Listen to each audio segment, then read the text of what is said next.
next year. I think that's the favor from this day, whole generation.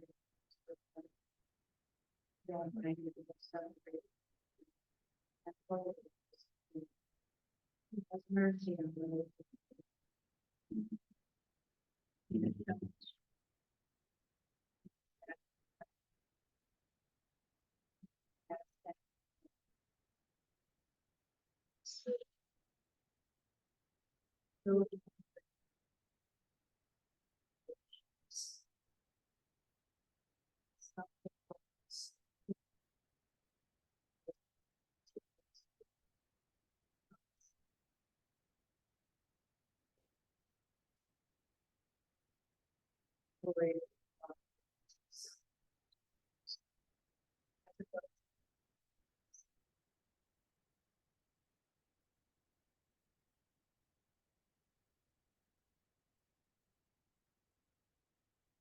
again, welcome.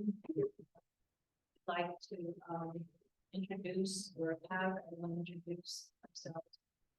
This is the president of the meeting, so we'll just go around and bring our feedback.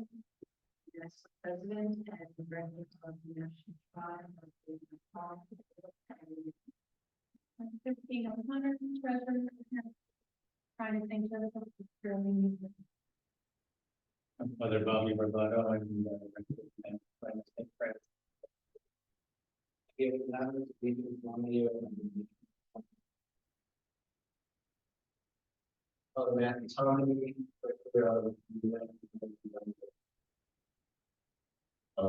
that is being on record for the national. John Harris, executive director of the National Shrine of Our Lady of Valle in St. Augustine, Florida. I'm Tom Bedford, I'm the manager of services and events.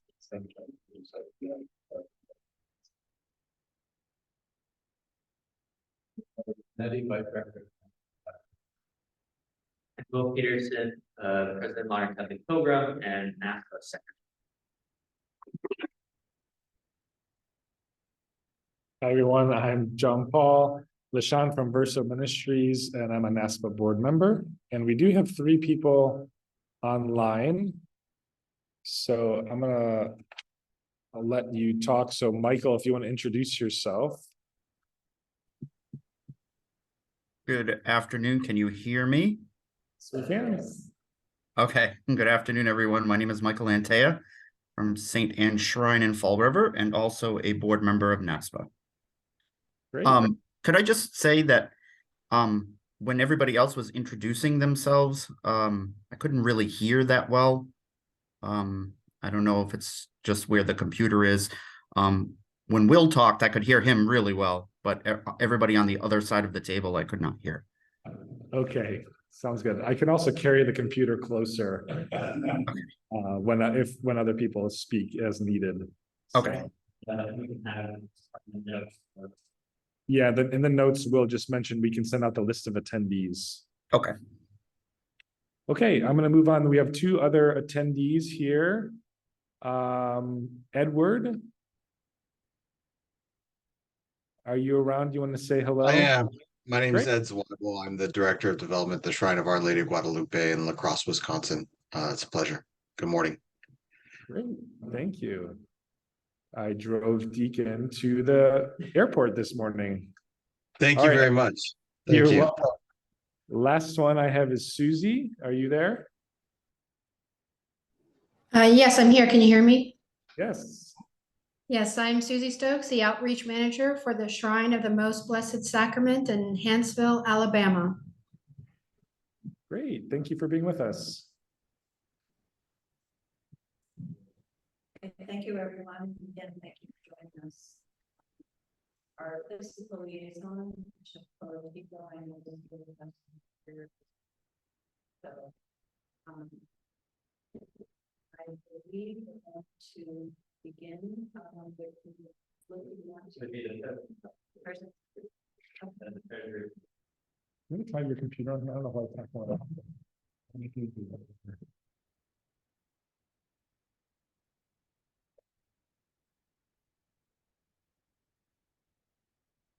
I'm gonna put it closer to you so I can hear you better. Okay, can you hear me better now?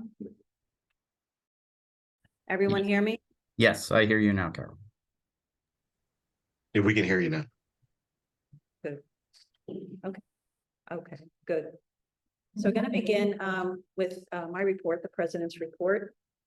Try to include some of the highlights of the year and give a broad overview of everything that's transpired from the time of our convention last year and up until this moment. So, as your president, I wish to extend my heartfelt thanks for the support and fruitful work of our Shrine Board members in keeping our monthly meeting schedules, staying in touch via email when necessary, and in fostering ongoing learning and growing together. Special thanks also to Bishop Gerardo Colachico, who is walking with us as our Episcopal liaison and gathered with us as his schedule allowed this past year. It's been 1 year since we met in person at last year's NASPA convention in Washington, D.C. at the Washington Retreat House, and I'm happy to report that it's been an exciting and fruitful year for NASPA. We came back from the conference refreshed and connected with new insights and ideas that have carried us through this past year. The time spent there produced much enthusiasm for the value of future conference opportunities and growing together in Shrine ministry. Several new board members were added at our annual business meeting, which added representation of 2 new shrines, Our Lady of Charity in Miami and St. Anne's Shrine in Fall River, Massachusetts. Our monthly networking sessions offered some wonderful topics, and we had a good amount of participation. We're hoping to have more this year. 2 in particular come to mind: the session offered by Michael O'Neill and Peter Scudner, which outlined an opportunity for our shrines to participate in a media endeavor to highlight their shrines on an upcoming EWTN series, Pilgrimage Across America. The other networking session, which drew much interest, was offered by Scott Williams, co-founder and CEO of Catholic Concepts, which gave Shrine gift store personnel a chance to share, interact, and grow through ideas and suggestions for future growth. We held a Lenten reflection session with Bishop Colachico based on his book, The 7 Last Words of Jesus. This opportunity helped to foster our own spiritual growth as we move through Lent and Easter in our shrine planning. Board members worked for several months on growing our shrine memberships through phone, email, and regular mail endeavors. We hope to bring our membership numbers up even more this year and add more NASPA sponsors and convention sponsors for 2024. We were also successful in having a NASPA membership certificate sent out, hanging in all of our member shrines. This was another goal we accomplished, and we're working toward more recognition of NASPA at our shrines.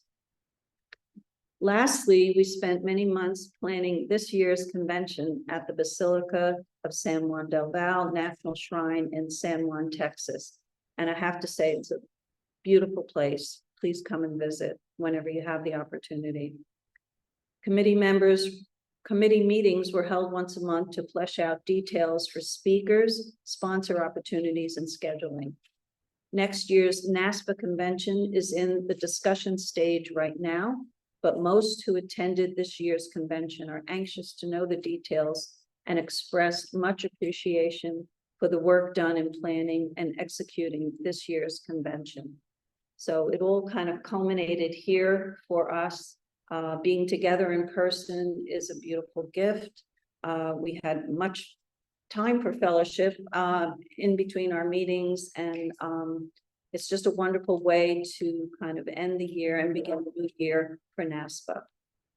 Thank you. Thank you very much. And thank you again for serving as a president. Being entrusted the role as the public benedict with sign. And so at this point, we'll turn over to Steve for treasurer's report. Give us the handouts.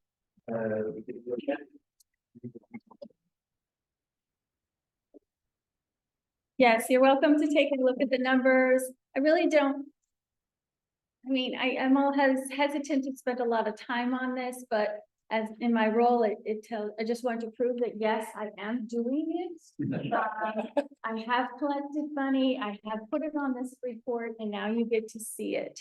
But as a financial report, it's not really, it doesn't tell our true picture of where we are.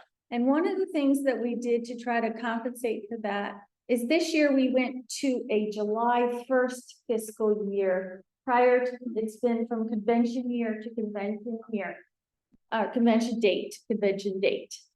So this, now we're on a July 1st. So that's why you see on this paper, there's a first half and then there is a second half. My struggle is, that is why I presented the full year as if we were still on that convention year to convention year. You'll see this next year, this year, but next year it won't look like that, but we will have a comparison. But always the struggle is that the convention's expenses don't come in until after the convention is over. So all the revenue is there as if we have all this money. So if we just look at the, you know, the dues portion, you can see our dues have gone up if you look over the year. And maybe you should go to the next slide where it has the year over year. Maybe that'll give you guys a better picture of what you're seeing here. So if we compare the dues for the full shrine to the 96, 77, 64 is what you would want to compare it to with the prior year of 83, 46. But if you look at the two halves together, you'll see that they add up to the 96, 77. And then our current year convention revenue, where's that? 37, yeah, 29. We don't, you go down to, you know, the 3729. So our total assets is 64, 819, 33, right? Yeah. But then you'll see there was a leftover. We start getting to the expenses. There was a leftover $742 from the prior year convention. And our current year expenses are only $36.85. Yay!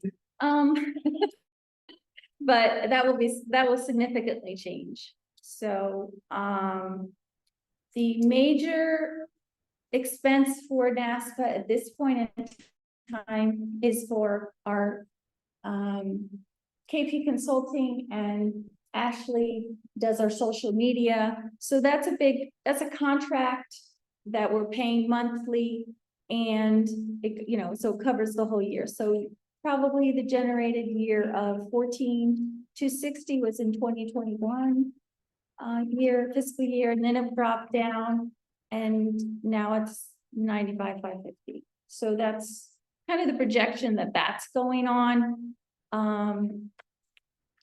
But if you go back to 2020 and 21, we had, those are the virtual years of the convention. So it was some extra fees in executing that convention. So now it's kind of switched. Now we'll have actual expenses for being here at a location, food,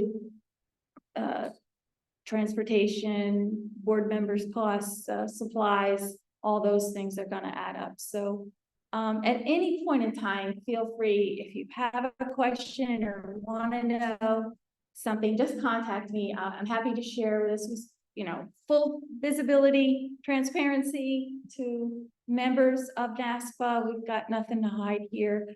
And if you look down at the bottom line, you will see that we really do struggle with trying to match, you know, what we're taking in with what we're spending. But we do have this pocket of money that was brought over from a CD from, I guess it was Monsignor Rossi down at the Immaculate Conception Shrine, is that bucket of money that's there that we're just kind of ebb and flow of the finances. But it is a struggle with members paying just randomly when they think about it, or when they issue a check, or this, you know, comes in online. But like I said, contact me directly. I'll go over anything you want to go over. I'll be happy to. But this just kind of gives you a snapshot of where we are now. Father, and let you know about the expenses. No. You know, we have projected, he had told us what the room costs were, what the meals costs were, and we thought, oh, that's how we generated a price to give you guys a ticket price, right? Thought we'd get this off. And now he's just bending over backwards saying, I'm gonna take care of it, I'm gonna take care of it. And I said, no, you understand, we need to do this for you. I mean, he's been so generous, but you'll probably see on the financial statements for next year how we finished out this year, but we appreciate everything and making those donations to NASPA so we can keep going. And we can definitely recognize that the investment we've made in the social media and communications marketing area is definitely not for us, and that brought you all here, of course, too. So we're thankful. Questions? Just a question, that line item, the professional services. Yes. Consulting and social media, is that promoting our clients to the general population, or is that promoting NASPA to NASPA members? Okay. Yes, that's yeah, the latter, I guess. So it's the But- internal to the And Not But it's now. go ahead. It is promoting. Yeah.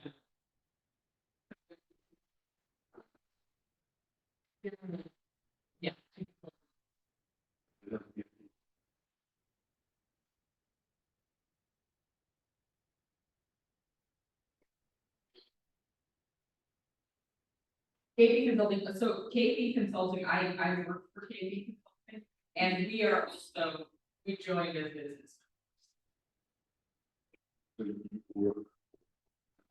Work currently for KP, and KPC is and prorated fees. We this be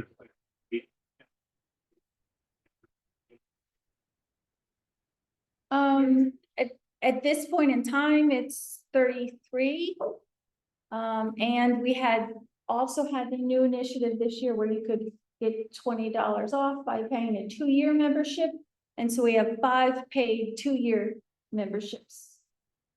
Last year, I think the count was 27 at convention time. So we're gonna, yeah. So. Polls, running. I think they're close to 100. Yeah. We have our list that we send out is 156 or 156 to what we consider potential NASPA members as a. And I believe some are national and some are probably diocesan. Yeah, there's some, Yeah. Blessed Savior Sealer Shrine in New Orleans is embedded within a church. So that's, we're targeting them as NASPA members as part of this destination, but they are also affiliated. And we also have targeted lists for director of evangelization, director of program, director of youth ministry, built in as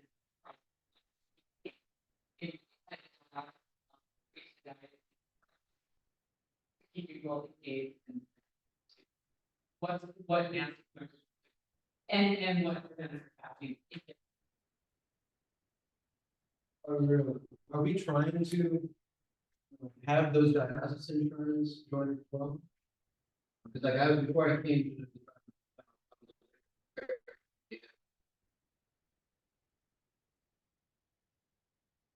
but yeah, it wasn't much, but that's something that I think so, yeah. Yeah, we don't have any limitations on us from the USCCB or anything, they only. It's,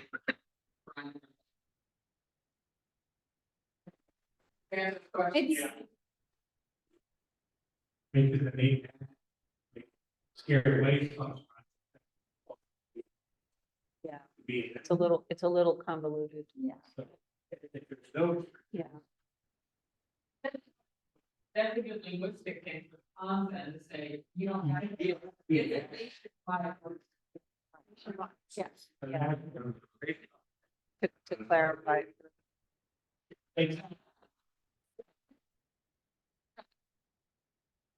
When the Basilica group wants to get together, we're gonna lose our numbers.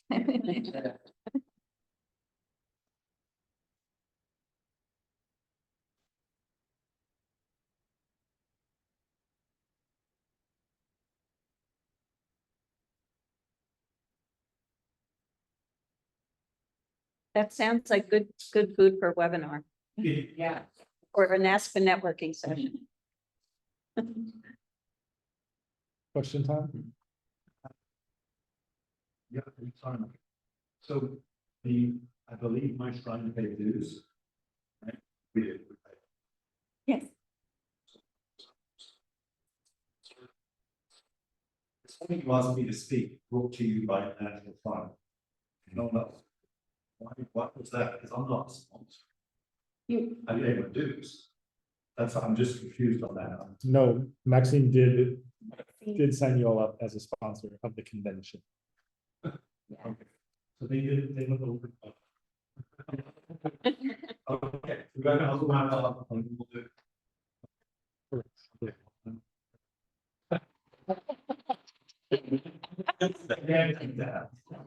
Take a six pack. Yes, Maxine, he was on the convention planning committee and he had offered to be a sponsor. You'll see there's line item 5 convention sponsorship.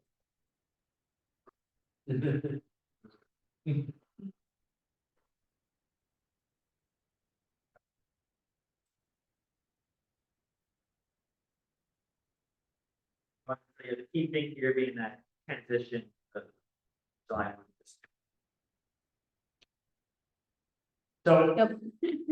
as a board secretary, again, mainly monthly board meetings that we convene over Zoom. And we have been operating with a president, a treasurer, a secretary, and 4 at-large board members. With the idea that those are those at-large board members serve 2-year terms, and they're like offset. So John Paul Sean and Katie Pesha have been at-large board members for the last 2 years. Grace Villas and Michael Montoya, who's with us virtually, were joined last year and have another year for their term as at-large board members. So again, like the focus on the spring membership drive, and then the NASPA networking was something that we instituted last year and has become a major development point. Last year it was quarterly. This year we moved monthly to allow our shrine leaders to gather together to talk about key issues, socialize, right? Feel like they're the only one doing work, except for 1 year on the networking meeting, national convention. And this is now our second one since the COVID pandemic in person. We look to continue to, we believe it's important to do the in-person ones as opposed to a virtual convention. NASPA has been participating in the National Youth Revival. We had an early stages presentation last year, TV about it. You just praise. We just invite our shrines, and we'll highlight it more in this year to participate in the revival in the Congress in Indianapolis next year, and the National Eucharistic Pilgrimage. And so the pilgrimage is these 4 routes across the country that will include at the National Eucharistic Congress. And I know some of our members are participating, so thank you for that. And it's a major undertaking that we want to highlight. And of course, just think about how our shrines can be places of hope.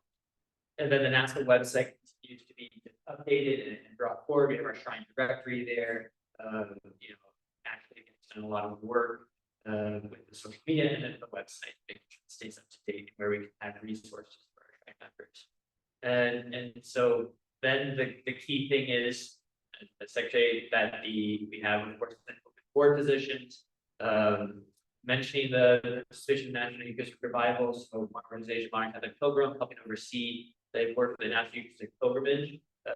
So the secretary, the 2-year term, so that comes to a close here, and I think it would behoove NASPA, it's not the secretary, who's going to be just advancing this next year. And then we actually have space for a vice president position, but when Father Benedict was transitioned away from his shrine, Carol stepped up from the VP position to the president position, so we would hope to fill that position as well. And then we have, again, so JP and Katie are like their 2-year terms at the end, two at-large positions that open up now.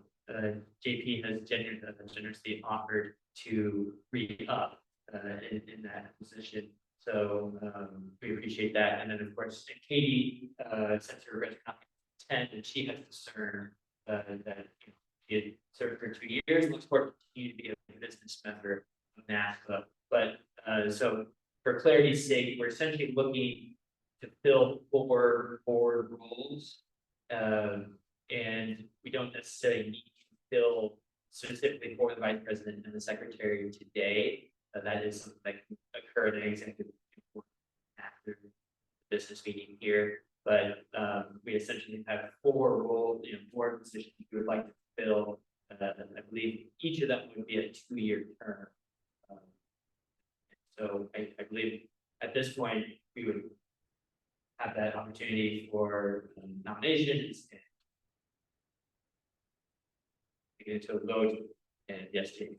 One other question, so the 2 of you are still maybe to share with the team. Yeah. Share with other members, your status, like how long, what position are you in, how long are you serving the term, and when are your terms up, just so I think we can all have a understanding of where people are. My position as president will end next year. Was a 2-year position, so that will end next year. I'm happy to serve for another year, working with a wonderful board. And my position as treasurer is a 3-year role. All the other positions are 2, mine is 3, but it will also be up next year.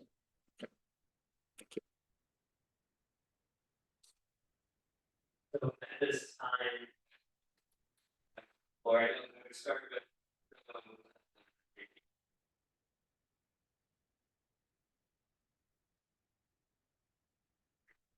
to the board and this all together. Silent.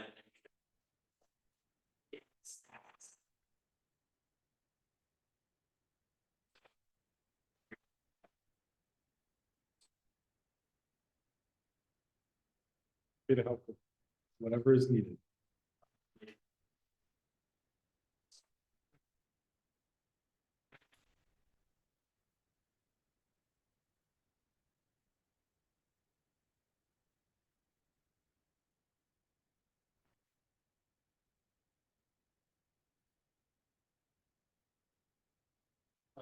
Yeah.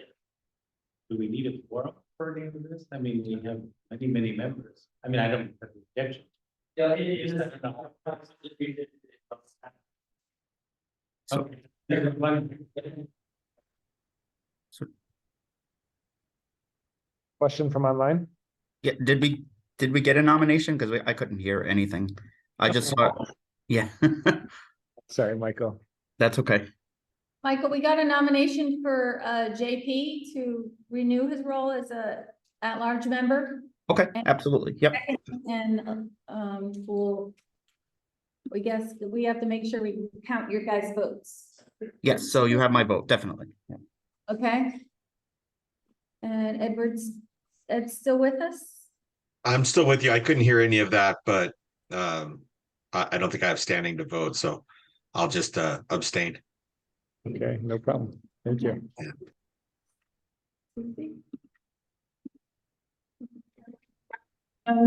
Yeah, Yeah, I couldn't hear any of that either, so, I will definitely, sorry, I will definitely carry the computer on to those who are speaking. okay. Why don't we start with them? Do they have any nominations? I do not. No, I do not. No, I don't.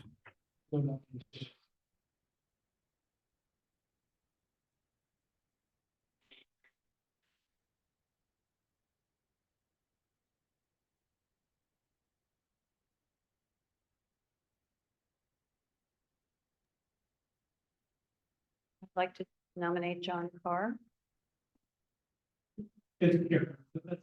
Harris.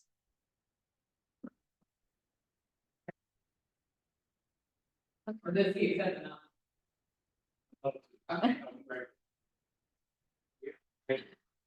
All in favor for John Carr's, yeah.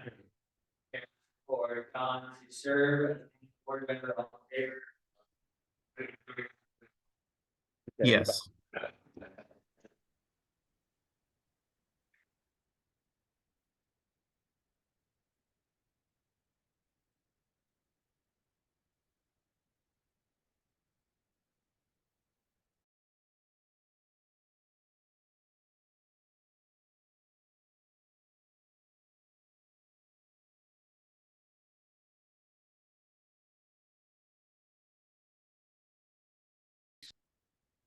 All right, thank you.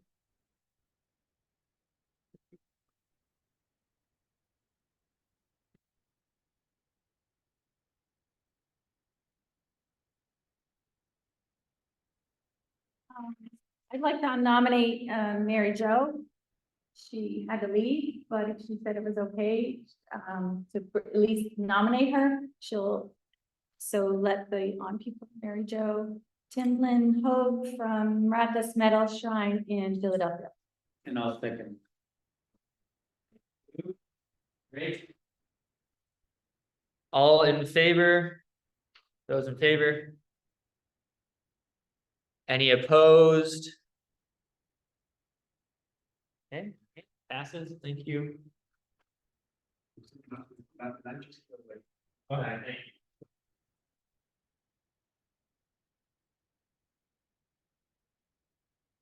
So technically, it would be great to. Technically, it would be great to fill one more board position. This is not, I don't think, necessary at this time, but we have an opportunity here to fill out the complement. So if there's anyone who feels called, otherwise, we can take it to the next meeting of the NASPA executive team as well. But at this point, I feel pretty strong. But if there's anyone else who feels called to serve in this way.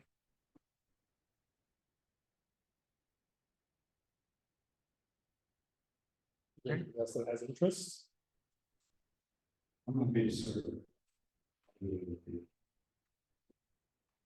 I'll be happy to nominate Tom.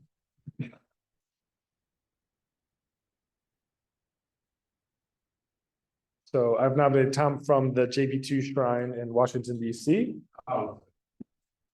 We have a second from Father Jose. All in favor?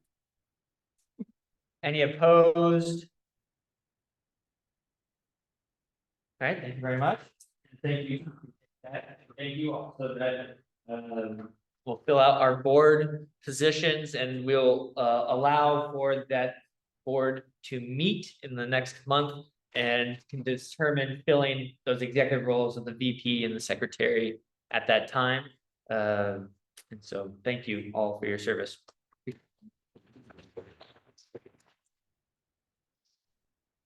At this time, what we could do is we could break for people to grab lunch, and it would be great to meet back here for open, business for the membership to discuss. That was effective last year, just being able to hear from members. Does that sound good? Okay, perfect. All right, we're having food served here, so it's going to be about 5 minutes to just grab some food. I'm going to mute this and then I will bring you guys back. Okay. Any questions? For me while I'm here?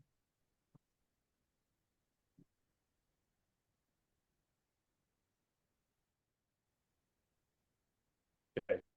Thank you for your patience with this. After lunch, we're just gonna grab our food and we'll eat while we're here. But when we have kind of the open discussion, I'll be run the computer around and make sure that you can hear what the discussion.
Better serve our shrines and different ideas people have. I can begin. I I think I shared a few of you, the first night that I had a conversation with a gentleman who is doing pilgrimages from each cathedral in each diocese of England and Wales. And he's mapping out a walk to a local shrine in that diocese from the cathedral. And then the idea, as he was sharing it with me, is to reverse it for the Jubilee year in 2025, to have people go from the shrines to their cathedrals. And I just think that's something that we could incorporate, where I know MCP, serving as a business member, would be happy to just help try to map out walks for our member shrines between the shrine and the local cathedral, as for those who want to take part in the Jubilee year but aren't going to Rome. And I have an email into the USCCB. They're meeting with the Vatican at the end of this month, I believe it is, early next month, about what the Vatican, is looking to see from the U.S. Catholic Church in regard to the Jubilee year. So my question was, are there gonna be holy doors? What are we looking at? So hopefully we'll get that information as soon as possible. But that's just one idea that comes to mind of walk pilgrimage to our shrines. And so if people are in favor of that, I'm happy. I'll continue to just see what we can do to put that together as well. Involved in now is with these passports, similar to what is done in Spain for the Camino over there. Perhaps we can come up with a passport for the shrines. Unique stamps for each shrine. As you visit the shrine, you get a stamp. Kind of playing along those same lines of pilgrimage to shrines or cathedrals. We could have cathedrals and basilicas along with the shrines to get them more engaged in the work of NASPA.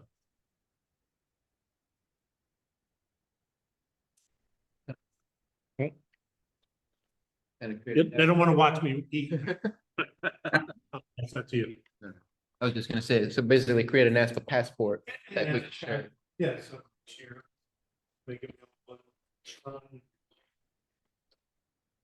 Get it.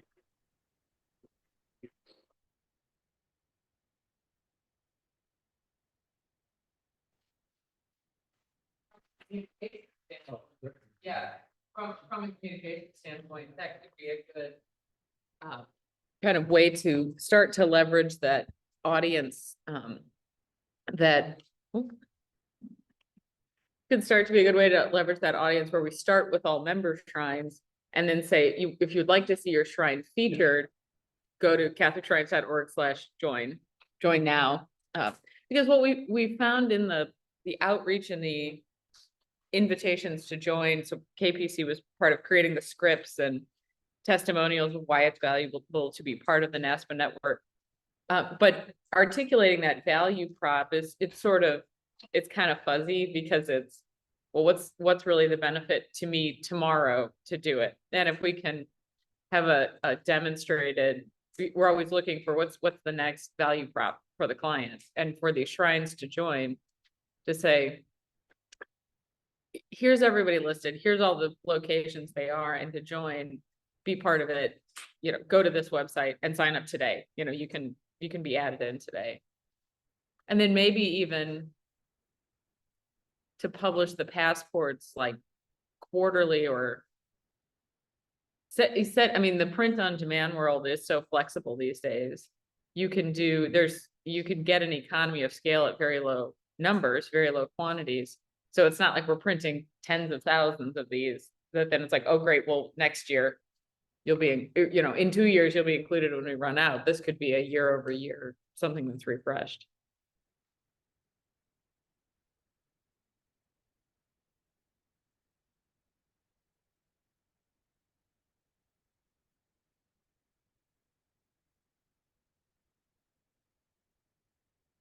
One thing I wanted to bring up, and this is maybe something that the board has talked about. It's been a long time since we brought it up, but I'd be curious as to people's thoughts of actually hiring a part-time executive director for NASPA. I've served on the board now 2 years. We're all well-intentioned people. We love what we do. We're super passionate about NASPA. At the end of the day, this is all volunteer stuff, right? So we do have, 2 contracts, one with KPC, one with our social media manager. So we're spending about, you saw, about $10,000 a year to support those efforts. And nothing against what they provided. It's been fantastic. We've loved it.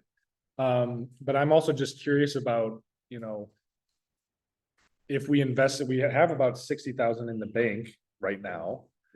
And if we invested in very part-time director, that I can only imagine that if, you know, if we had somebody that was working 5 to 10 hours a week professionally on NASPA, just kind of think about how much more we could do that was working with a board of volunteers. So it's almost like taking the same amount of firepower we have now, but then adding the accountability to it, where we're hiring somebody to advance the mission of NASPA, who can be the face of NASPA to our member shrines, who, you know, at the end of the day, we all love what we do. And you know, we did a great job with the membership drive, but we're all, again, all volunteers. We all put in some phone calls and, you know, maybe 1 or 2 calls, but didn't really probably do as much as we could to drive membership.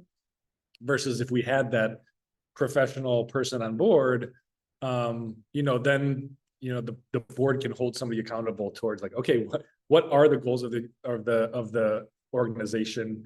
Are we meeting them? Kind of having that accountability, and then just the person on board to really drive us forward. So I just mentioned that now to just bring it up. I'd like to hear if other people think that would be a worthwhile cause to pursue, something that maybe the board could take to discussion in future board meetings. But I wanted to open it up to the membership to see if that's a worthwhile conversation to be having at this time.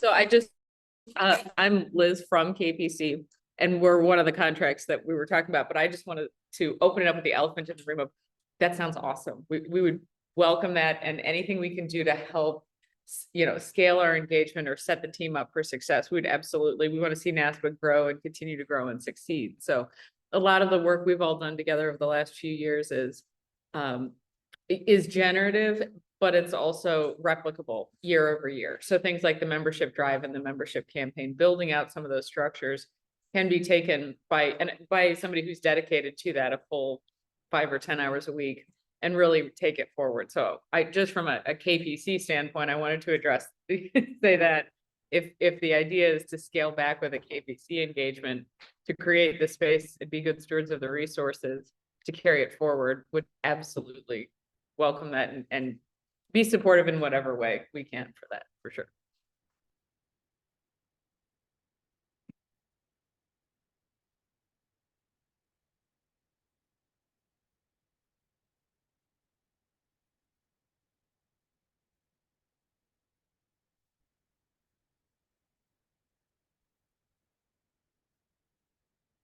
Yeah, so this has definitely been on my mind, and even when Father Dennis was president, and that's why he's talked about sustainability and can we keep this going, how it can grow and all of that. And he was all for trying to have an administrative person. I was like his administrative person when he was president, and I wasn't officially on the board, and that all changed. But I definitely agree that it's something I'd love to hear how the rest of the members feel about it. You know, you have to go back to think about it, of your value of the organization, and if you're getting what you want out of it, you know, to take this next step. I think, I don't know if it's done. I don't know the order, right? The progression. You really have to have a lot of buy-in to say, yeah, we're moving it forward. You got to think sustainability and keeping it going. Yeah. Response to the it would seem to me that it's a big step to staff up to have even a part-time executive director, and you'd have to be able to say that bad things will happen if you don't do that, which is a very different way to look at it than it would be really nice to do that. So the additional value by hiring someone would have to be needed, not nice, and something that people would be willing to pay for, clearly identified. And I don't know, as a new person, I don't know that or see that yet because I'm new. So I'm still assessing the value of my dues, for the dues of the organization to NASPA. I will say that this has been very positive, my experience so far here, very useful. The useful bit is not the having an executive director, right? The useful bit is the interaction and sharing of wisdom among colleagues and directors, which doesn't necessarily need an executive director. So a little bit of caution there in my book. Says the guy who used to run a national association.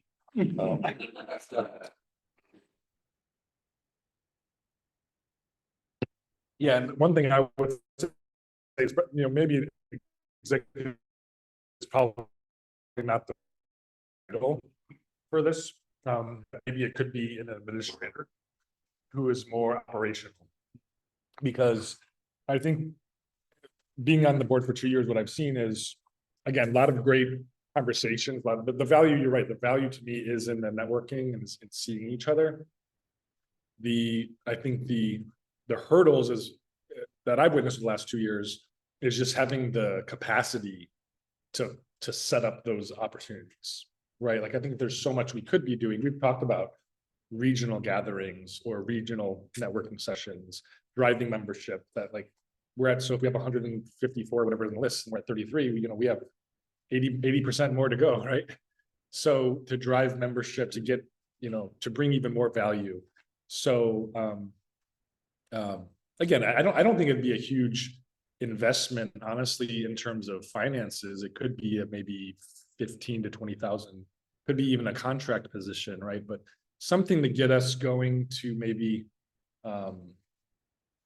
again, just bring some more professionalism and operational capacity, I guess is what I'm trying to get. Oh, go ahead.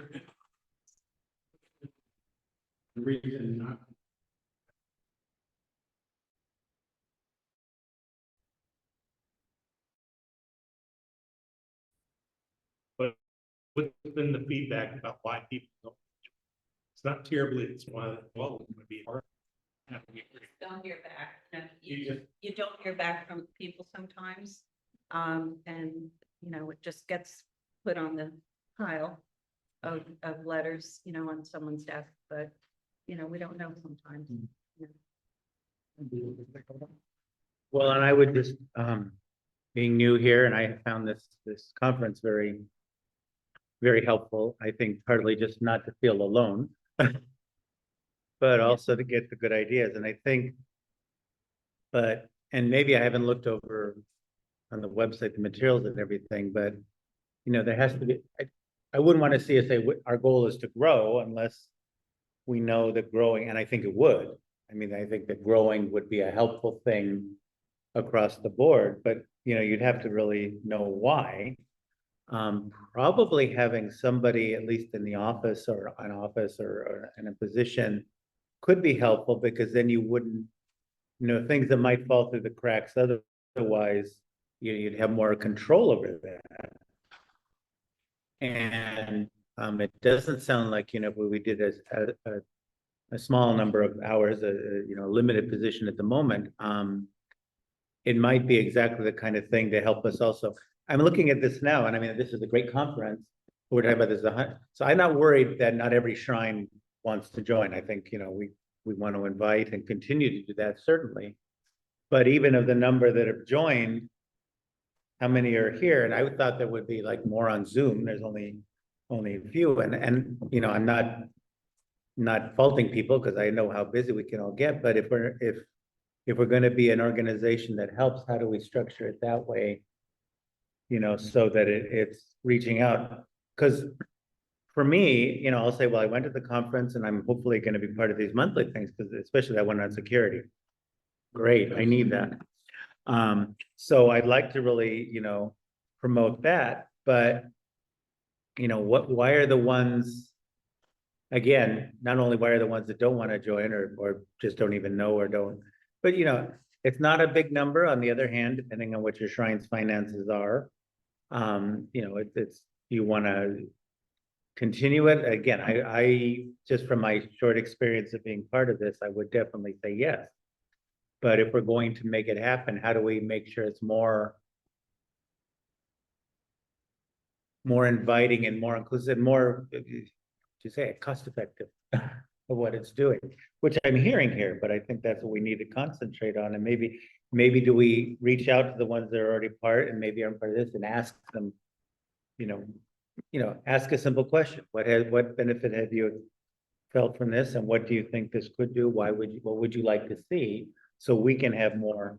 And see, that would be the kind of thing where if you had somebody in a part-time position, you could say, okay, we've got somebody who's going to be able to process that information. The trouble with, and I've been on many boards, and right now with everything I'm on, that's why I didn't want to volunteer for this one at the moment. But if you've got everybody volunteering, they all want to do it, but it's just difficult, and it's nobody's fault. It's just difficult with all the demands in our lives. So if we had somebody that was their position, especially to process information, to process, help us come to a little bit more clarity, I think that might be helpful.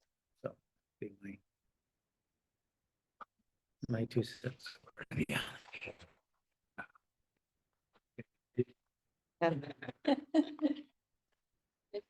Thanks for your patience with us passing the laptop around. But I wanted to kind of pull this back to the level of, even our shrine visitors, pilgrims, knowing that we are part of NASPA.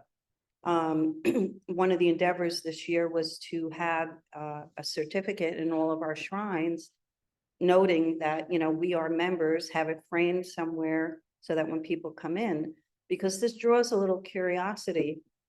First of all, the fact that your shrine might be part of a national organization is something big, for people to realize. It kind of provokes a little interest in, the history of the shrine, maybe wanting to visit other shrines. That's an area I am trying to get involved in, and, taking bus groups of people here and there to visit other shrines, and it gets me out there to see the shrines as well. But people start to develop then a hunger for wanting to visit other shrines, which really benefits all of us in a lot of ways. But just knowing that, we value our shrine enough to belong to this organization, says a lot. I think that says a lot to people. It says that, we are working very hard in our roles as directors or shrine personnel to really, put ourselves out there and let other people know who we are. But if we could take it back to that level and really start to have people understand what is NASPA. You say NASPA to people, and they're like, what is that? What's NASPA?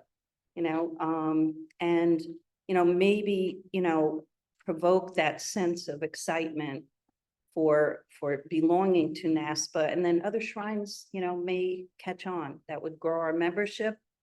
That would hopefully, keep us all connected a little better.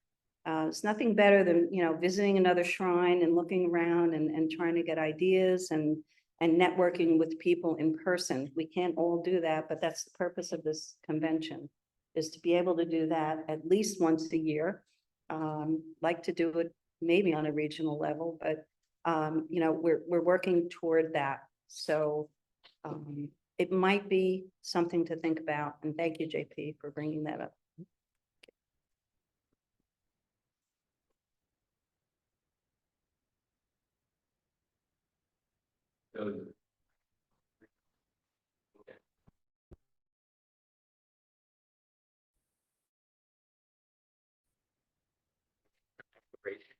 This idea of bringing that role potentially. Okay.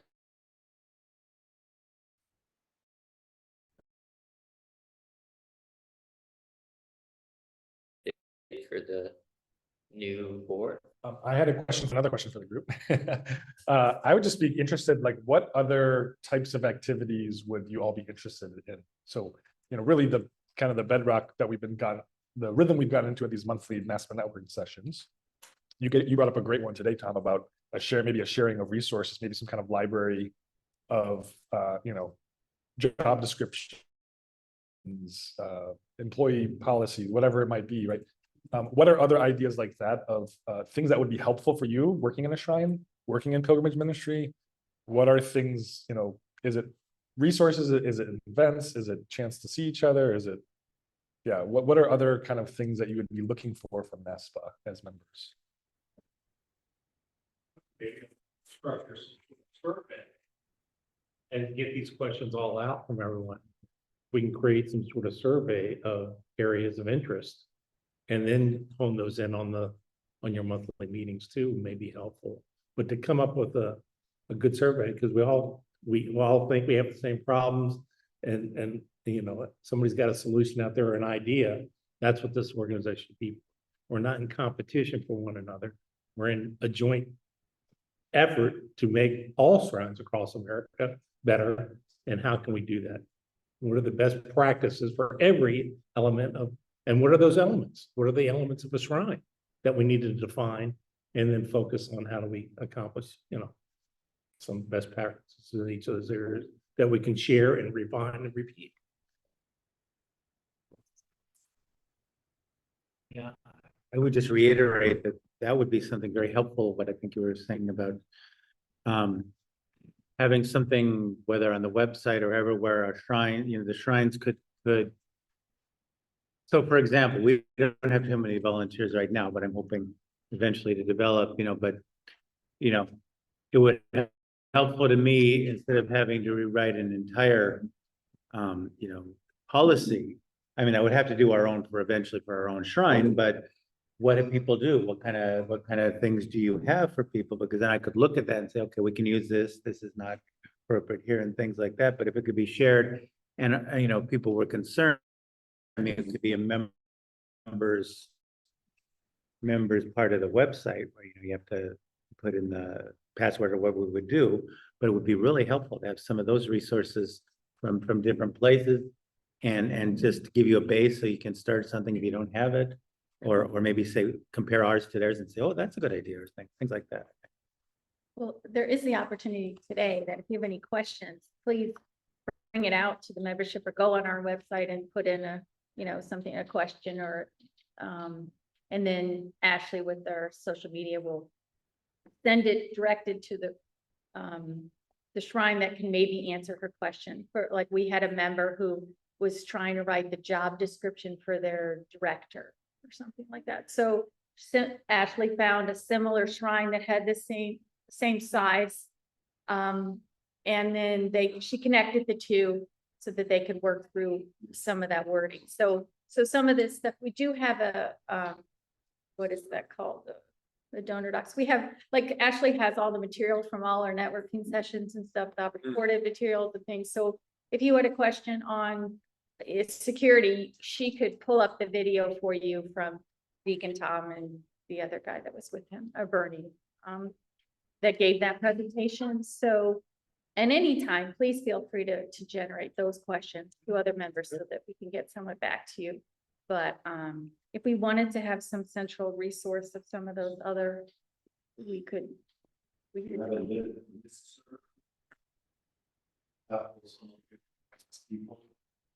Much easier to create your own database of policies, resources.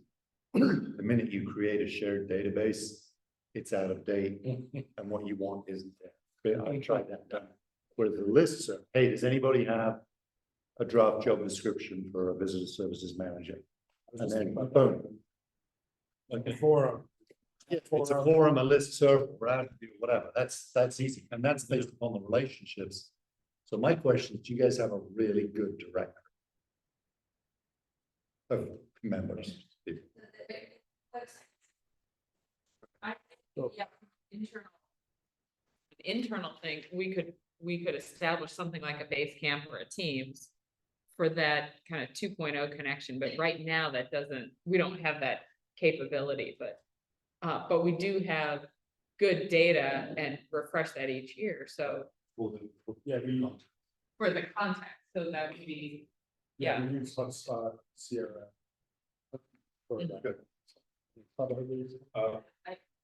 The other thing I was wondering about is multilingual resources.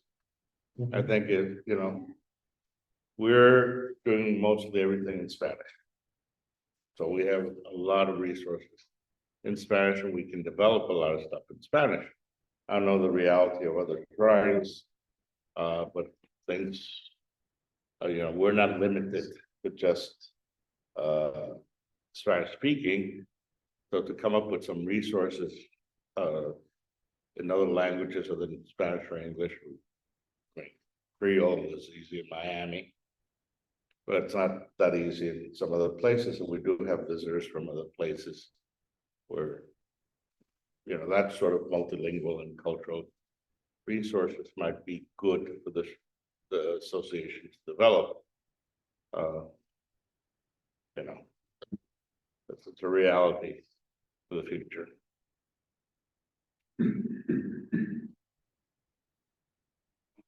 The opposite. Huh? I'm getting present with Spanish. Right, well, Because that's. but that's a.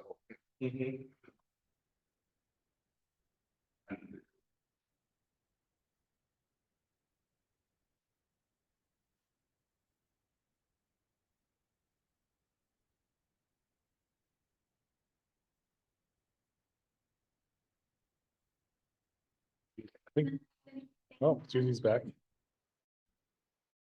Anybody online have any questions, comments?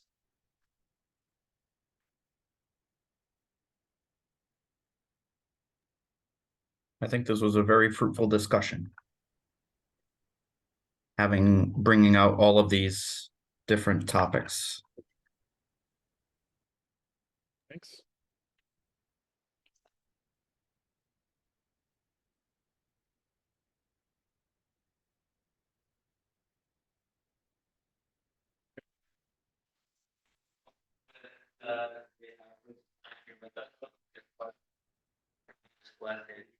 That has been to be here. Well, we do not know yet where the convention will be held next year. So that's something if you have a few more minutes. I know, Christine, so historically it was in November, correct? And then I forget, maybe just because of what time is available in DC, we moved into September. I can't remember why exactly we moved it to September.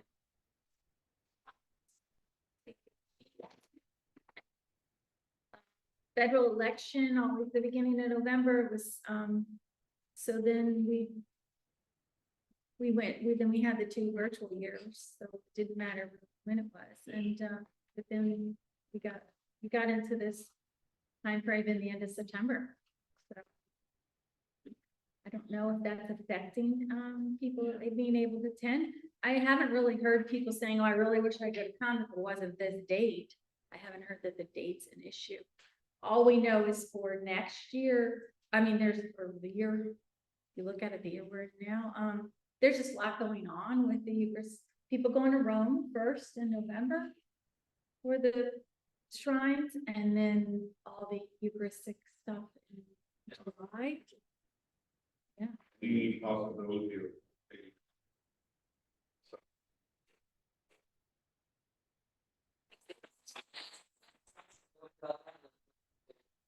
It seems like it could be difficult for us to house ourselves within the Congress.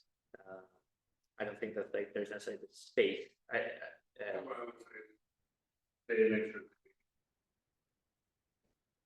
Meeting.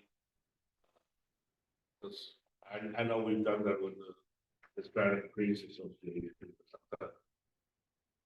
Do a little technical.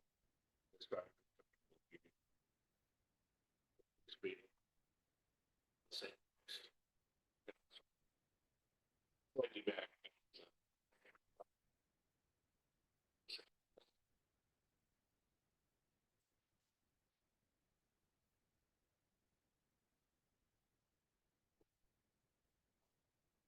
People going to Congress? Most people plan to do them. We're doing a little movement just comes through DC. So look at saying math.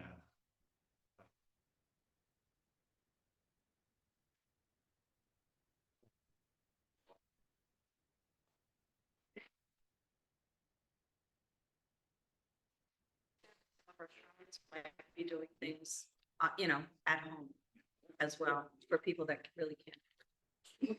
This isn't connected to that. But it just occurred to me, just maybe it could get in a minute second. Do we have any mechanism, by the way, for certain gatherings to have materials and maybe a representative or something? I mean, and of course, West, we don't have too many of us that are in it yet, but I would hope. But I mean, I think when they had the Religious Education Congress there or other places and things, if we had, you know, they have booths. I mean, if you had just one and all the shrines could send whatever information they want, we could have a table out with it. Or at the Eucharistic Congress, not that necessarily we would meet as, oh, do we have something where we can present and every shrine can say, this is what our shrine, I mean, because St. Francis and the Eucharist, for me, that's what I'm really trying to develop. So shrines could send, you know, that information and have one, you know, if somebody's going to be there, wouldn't be blind, at least shepherding that is at least an idea, because if you want it to get known and it seems to me one of the reasons we want to be known is so that we can promote the beautiful ministry, the shrines. Well, then you need to reach out beyond just the shrines themselves. Yeah. Giving tokens to my. Yeah, well, we did attend, we had a booth at the Catholic Marketing Network convention or conference, and that was in Schaumburg, Illinois, the year before last. And I attended and Liz was there and that's where we got that banner produced. And the approach, because they had a 2-track, they had some Catholic writers, it was the second track, but my presentation to them, anybody who came through that booth, is we had a postcard that passed out our website. And on our website, we had shrines listed by states, whether they were NASPA members or not. And my approach to these random people, not knowing if they were part of a shrine or just individuals or writers or whatever, was you're traveling somewhere, go on our website and see who you'll pass along the way, you know, promoting the pilgrimage aspect of us. And so we looked for a convention to attend this year. We did the track of the Catholic Marketing Network one, even though it was in Alabama and the Blessed Sacrament Shrine was right there and they went to EWTN. The track, well, you didn't feel there was an audience for us there. So we'll be looking, you find something out there, we'll get some West Coast shrines to keep you company out there. But I appreciate the idea.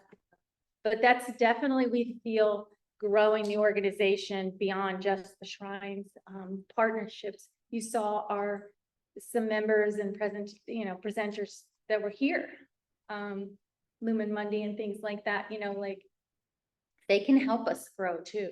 So, and support all of us. Like we'd love to have some sort of, you know, group discount or something. You're an NASPA member. What Peter Scudner and Triode Media is doing with the Hidden Gems, you know, you have to be a NASPA member to be represented on that show that they're presenting. So there's value with you being here. We appreciate it. And we just thank you for your time being here today. There will be a survey going out. You'll get it in your email. Questions about the convention and all of that. And when you want to volunteer your site to host a convention, raise your hand, let us know, because let's talk about the value of that. Having a year-long, save the date, heads up, we're coming their way, meet us here. You know, we probably didn't know as much as we do now about San Juan, Texas. So that was generated from this time last year. So thank you. Thank you. All right, and it also be part of the survey to see. But as of right now. Yeah. Yeah. Okay. It's in July.